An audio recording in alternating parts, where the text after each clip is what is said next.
and welcome back to Studio B. This is your Power Ranking show brought to you by me, your host, Feo, aka Feo Chais, aka the Salt Master, aka the Sultan of Salt, aka Saladitos, aka the Toxic Avenger, aka Manti Feo, with your Week 2 Power Rankings. Wow, guys, Week 2, right? I mean, the hate is flowing in fine fashion, fellas, and I can't complain. I mean, look, if you're going to try to have your own show, your own weekly show, you can't help but have the hate just flow to you just a little bit more. And honestly, I'm going to tell you, I halfway considered retirement with this, again, another slow start to the season, but then I realized how much fun this shit is, and I decided to keep going. So, with that said, we're going to jump right into our Week 2 Power Rankings. Number 14, listen, La Bamba, you land at number 14 for one reason and one reason only. Number one, you went with the entire Green Bay offense, and they've been shit for you so far. Jordy Nelson goes down, Randall Cobb's questionable now, and now who the fuck does Aaron Rodgers even have to throw to? I mean, bro, your team's kind of garbage. You scored more points than me, but I mean, like, I don't know what you have to hope for at this point. I just hope that the fantasy gods are nicer to you than I was in my pre-rankings, and you can do something to pull yourself out. But as for right now, you need to come up with something. I mean, like a 30-second vid, like Fat Parrot said, something to like show that you deserve to be here. Because right now, I'm telling you, son, you're being judged, and I really don't know if you're fitting the bill at this point. At number 13, myself. Listen, fail. I mean, okay, look. This is a message to my team. I don't know what to say, really. I mean, 2 days into the biggest battle of our fake football lives, all comes down to this week. And either we heal together as a collection of statistics, or we're going to crumble. Inch by inch, decimal point by decimal point, until we're finished. We're in hell right now, gentlemen. Believe me. And we can stay here and get the shit kicked out of us, whine about our fantasy studs going down, or we can fight.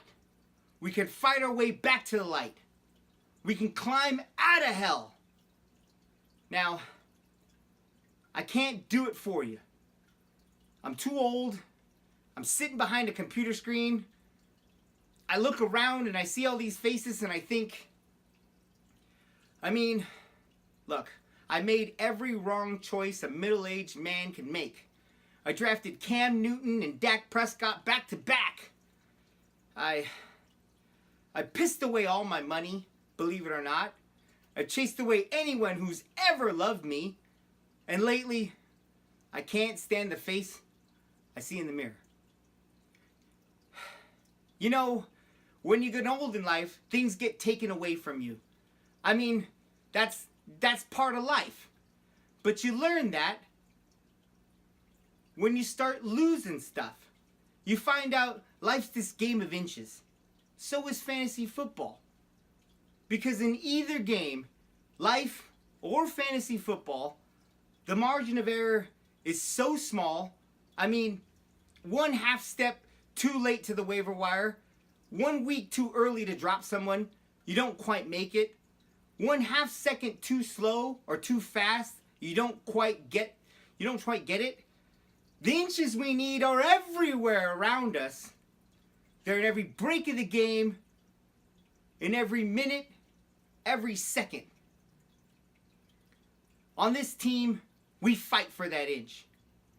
We tear ourselves and everyone around us to pieces for that inch. We claw with our fingernails for that inch. Because we know that when we add it all up, those inches, that's going to make the fucking difference between winning and losing. Between living and dying. I'll tell you this. In any fight, it's the guy who's willing to die who's going to win that inch. The one who checks their phone at dinner, who wakes up at 4 a.m. so they don't lose their waiver wire priority, who works the trade talks into the wee hours, not caring about their phone messaging limits, who puts their ESPN app on their list of dependents. And I know, if I'm going to have any life anymore, it's because I'm willing to fight and die for that inch. Because that's what living is. It's the 6 inches in front of the computer screen. Now, I can't make you do it. You got to look at the guy next to you. Look at his eyes. Now, I think you're going to see a guy who will go that inch with you. You're going to see a guy who will sacrifice himself for the team. Because he knows when it comes down to it, you're going to do the same for him. That's a team, gentlemen. And either we heal now as a team, or we die as individuals. That's fantasy football, guys. That's all it is. Now, what are you going to do? So that's the message for my team right now. Get really pumped up. Sorry, I had to take that moment. Number 12, Jaffar. Listen, drugs. I'm telling you, man, your team's shit, and I really don't think that you have it set up the way you think you have it set up. Not like your place. I mean, your pad's nice. You can bring some bitches back there. It's good, but your team's not set up the way you want it to be. And I think you should start looking at your life choices and your comedy and try to ball that up into some sort of fantasy something, because right now it's fantasy caca. And you need to make some better choices on the waiver wire, some better fucking trade options. Otherwise, you're gonna land up right where you are right now at number 12. Coming in at number 11, Jasmine, aka Aladdin's lover, aka the Persian princess, aka 49ers witch, and I still had Crabtree. Jasmine, I put you at number 11. You took the loss, 87 points. So far this year, you've scored 165 points in your 2 games. Respectable. Way better than the bottom feeders, but that still lands you in the bottom 5. So this week's going to be tough. I think you're facing Tunco, and again, it's not my place to put it out there, matchups, because that's for the weekly rant, but this is going to be a tough match for you. I mean, Tunco's team is pretty strong. You know, he was ranked in the top 3 last week in the power rankings. You got an upward battle to go, but I'm not going to put you out of this game. This is probably one of those games that was a toss-up, one way or the other. But because of Tunco's strength of schedule, I believe I gave him the win. Prove me wrong, Jasmine. I mean, week 3, you got an opportunity. As far as 10, 9, 8, 7, and 6, listen, you're all mediocre. You're right in the middle of the pack, and I really feel I shouldn't give you that much credit, but I'll go through it real quick. At number 10, I have Skid Row. Bro, you moved yourself back up just because of the win, but it wasn't a very convincing win. I don't know. I mean, like, look, I'm not trying to give you any props at any turn that I possibly can. So, I'm gonna put you at number 10 just because of that's where you got. But as of right now, you got 182 total points in your 2 games, so very respectable. Just hope that your squad can keep this longevity thing going. As far as the poll was concerned, 3 people were worried about taking a loss to you. 4 people didn't give a shit, and 4 people said, "Who the fuck is Skid Row?" So. You might have 3 wins out there as opposed to my 1 win. I'm not sure yet, but this one was solid, so I have to give it to you. At number 9, I have Midnight, aka the Wesley Snipes of our league, aka the Gorilla Man. Listen, Midnight, you got to do a little bit more when it comes to just like these one-liners on the group me. I mean, it's not really doing much for your status right now. But as far as your team, I mean, dude, taking a loss this week, 58 points, you would have lost to me. So I would be pretty worried right now. I mean, like, you're lucky that you're where you're at, but that's only because of where you ranked in the first week's power rankings. So you did drop some nigs. I hope that you do something to elevate yourself this week, because I don't see anything but more downward spiral for you at this point. But you never know. I mean, it is early in the season. At number 8, I have Hands, aka I skipped leg day, aka legs. Hands, I dropped you. I didn't drop you that much. I mean, I'm trying to show a little bit of love, but bro, you lost again. You scored 95 points, but you lost again, 0-2. It's very difficult. I mean, I'm sitting right there. It's very difficult to come back from an 0-2 start.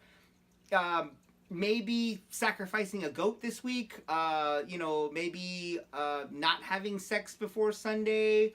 Lay off the trannies. I don't know. I don't know what to tell you, but you got to do something, because you're sitting right here in the middle, and you're not going to win a championship for yourself if you keep sitting in the middle. And I know you want that, but, it's, wants and needs. It's all relevant. At number 7, I put the old man, a.k.a. Dead Dick, a.k.a. Palomitas, a.k.a. Paloma Muerta. Old man, I'm going to give you 2 seconds. You're shit. Done. Next one, we have number 6, Handlebars.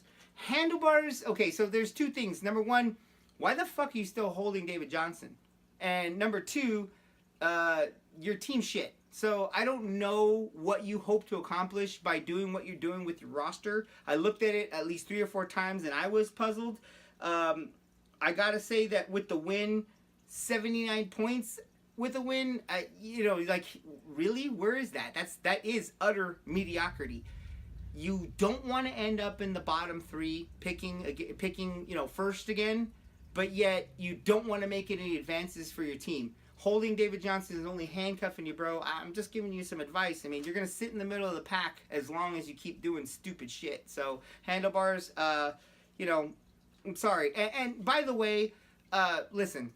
You can class things up all you want, as you say, but we all know that you're going out for interviews that day because Dearden's closed down. So, I mean, you can show me up however you want to, but, show me on the field, because this week I play you, buddy, and I'm coming after you hard. And if you lose to me, oh my God, you're dropping so far.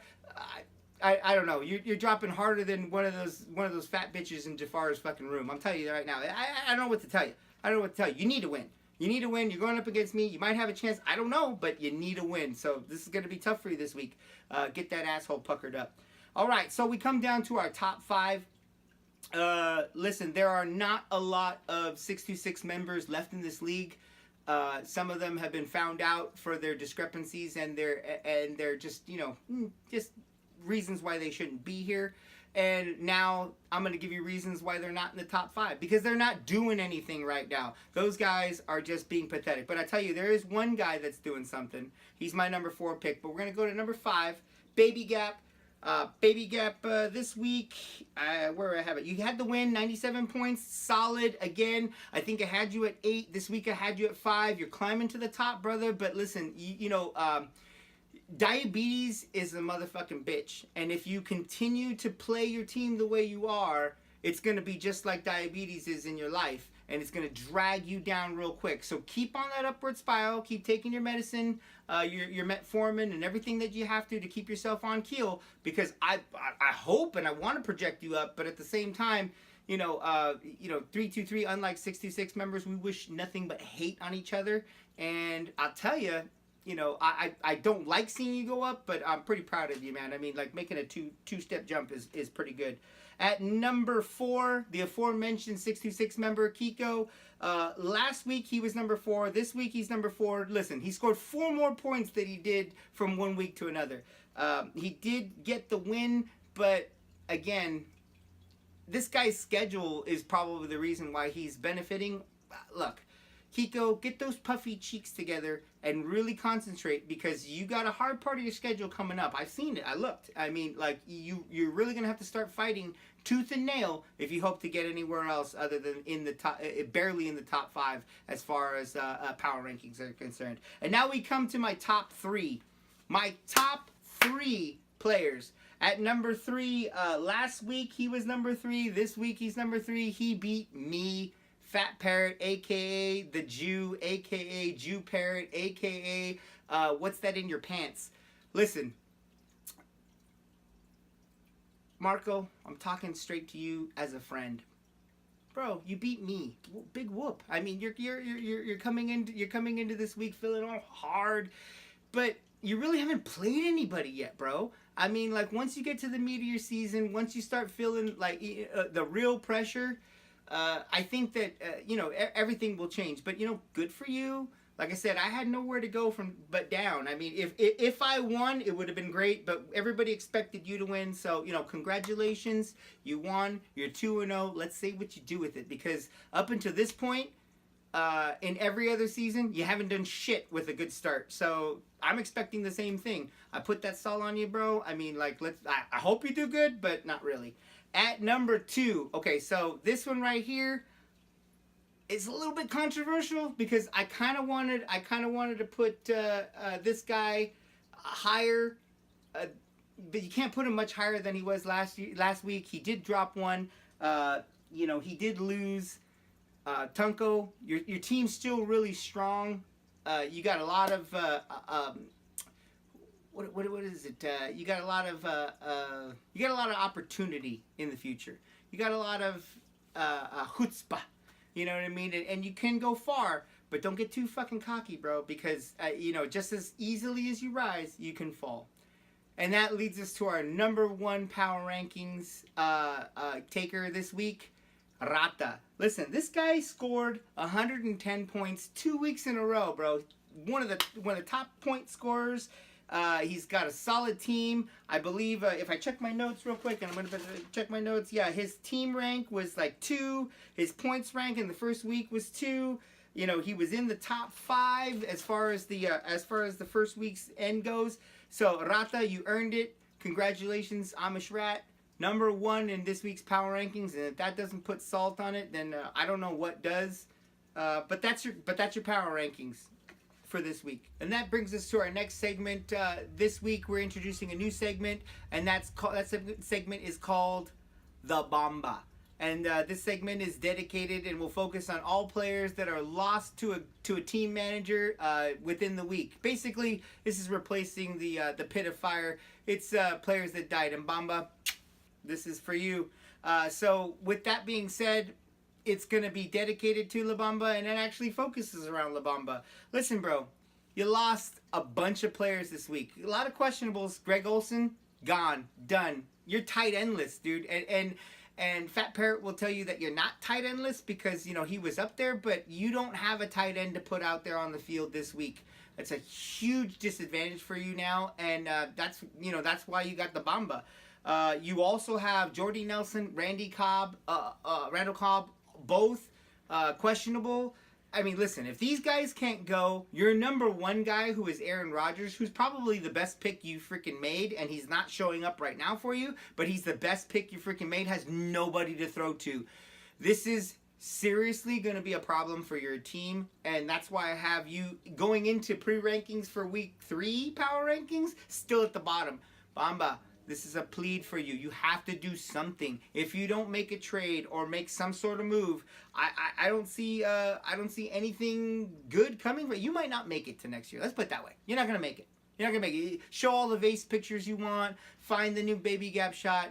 If you can't show up and you're mediocre and you're picking number 1, being the rookie coming in, it does not bode well for you. Handlebars still got a big hole for you to fill. But I'm telling you right now, you got to do something. You also lost, Terrence West. Didn't lose him, but Terrence West is questionable. So there's another one that's just like you're hurting right now.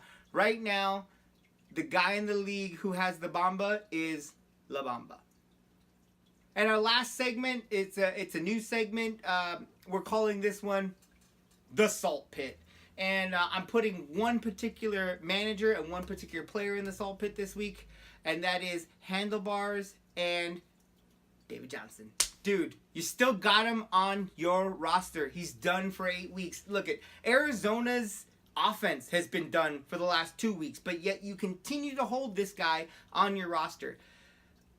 If anybody is stupid enough to pick him up after you drop him, they might end up in the salt pit. But for right now, the saltiest of the salt, the biggest hold that anybody's making right now is you, Handlebars, and that's because you're sticking with David Johnson on your roster. I mean, I don't know what to tell you.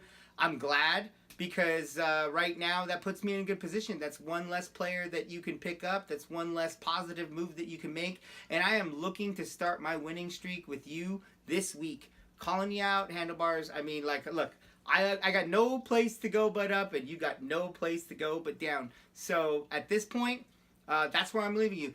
Thank you very much. This has been your Week 2 Power Rankings, brought to you by me, the Salt Master, a.k.a. Fail Chais, a.k.a. the Sultan of Salt. Thank you for tuning in, and look forward to seeing you next week.